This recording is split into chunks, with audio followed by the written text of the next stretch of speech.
What is up, friends and RC family? My name is Alec from High Noon Hobby, coming at you with another video this Friday morning. Thank you for checking in. If you're new to the channel, I appreciate you stopping in and checking it out. And if you aren't new to the channel, welcome back to another video. This time we're going to be taking a look at two different 10-gate runs and comparing them to one another. The first one is going to be my run in my newly acquired Rock Pirates 10-2 Class 2 rig, and then the second run will be from Slut Crawlers, TG. If you don't follow him, I definitely recommend you do so. He's on Instagram as Slut Crawlers. He also has a Facebook page with tons of awesome information and events being posted there. All the High Noon events get posted on the Slut Crawlers page as well for anyone in Salt Lake City who's interested, or if you're not in Salt Lake City, you don't have to be. It's a good time. The event is, or the group is awesome nonetheless. But enough with this intro. Let's just get right into it and let's see some comp runs. All right, let's jump right into the comp runs themselves. So we're going to start out with my run, the amateur run of the two. This is my new, to me, Class 2 rig running an SCX 10-2 chassis with all the Rock Pirates bits. So this has the Rock Pirates sliders and the Rock Pirates front and rear shock mounting system. So that basically drops the truck down super low, still gives it great clearance, but lets it essentially become a really low center of gravity rig without having to run an LCG chassis. It's a pretty cost-effective way to do it. And I want to give a shout out to Scumbag RC for selling me this rig at a really reasonable cost and allowing me to kind of explore the comp scene with a rig that's already tuned out pretty dang well. This was one of the struggles that I had, or one of the points that I struggled on, and I saw quite a few drivers struggle on this after me. Keep in mind that I was the first person to run the course, and you can see the throttle out there. That shouldn't have worked. That was pure luck that I landed on my tires for that one. I mean, I definitely saw what was happening and tried to mitigate the flippage, but still hit a cone there. Got progress, but hit a gate, so I got the 10 points for hitting that gate, which is unfortunate. But I did land on my feet, but totally just luck. If you see the gimbal arm or anything like that in any of these shots, or the shots look kind of weird, I apologize. It's not me doing the filming this time, and I can tell you that using this DJI Osmo gimbal to get the shots so low of the trucks like this is pretty tough to do it without getting the gimbal arm in there or without making some of the motions look weird. So here's another struggle that I had this spot. Again, just not quite knowing what to do as an amateur driver there to find the traction that I needed.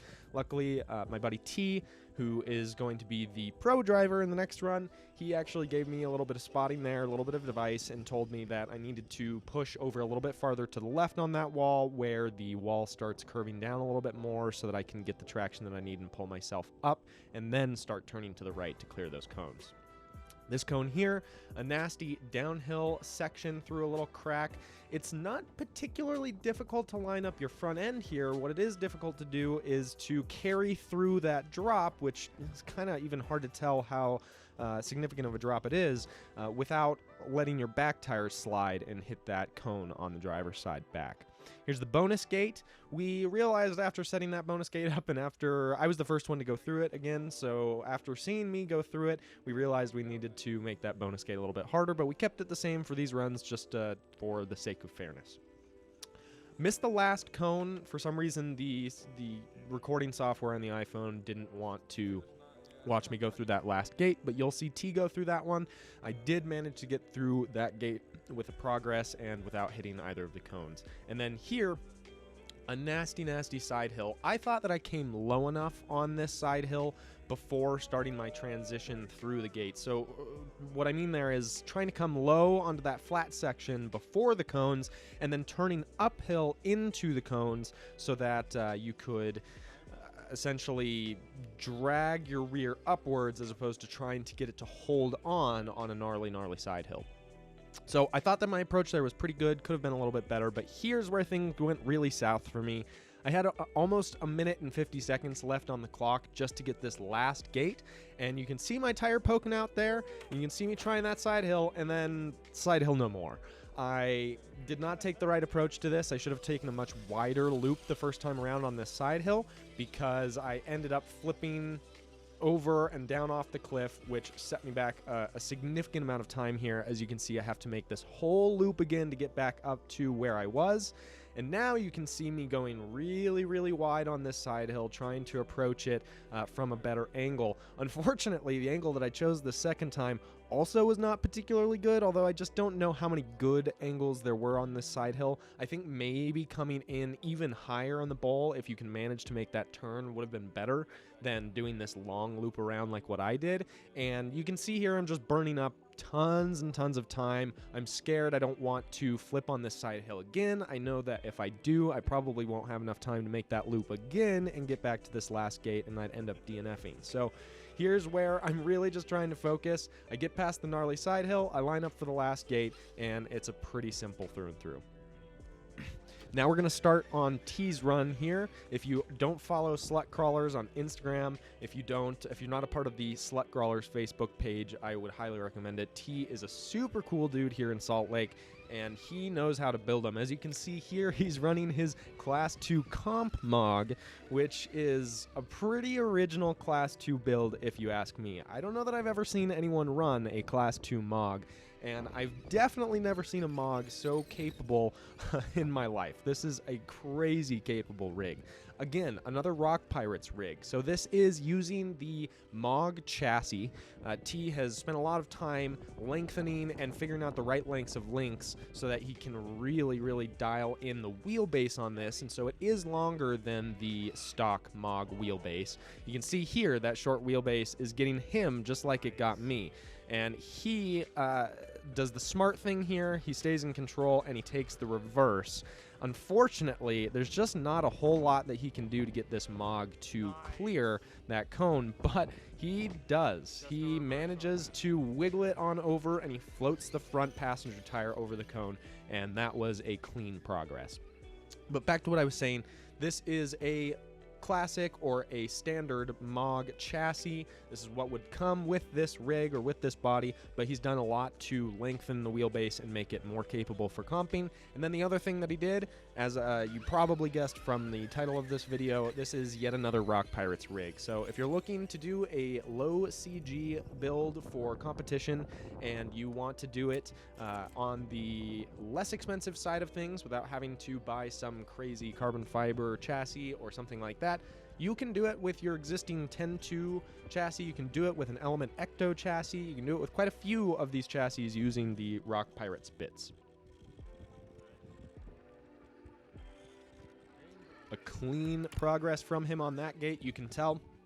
He obviously was the one giving me the spotting advice when I hit that gate, and without his advice, it would have taken me a lot longer. I don't know if I would have gotten that gate clean, but he immediately knew what to do. He approached that from a lower angle, and he immediately started turning to the passenger from the far side, which allowed that driver's side front tire to drop as the hill curves over, and he made it look easy.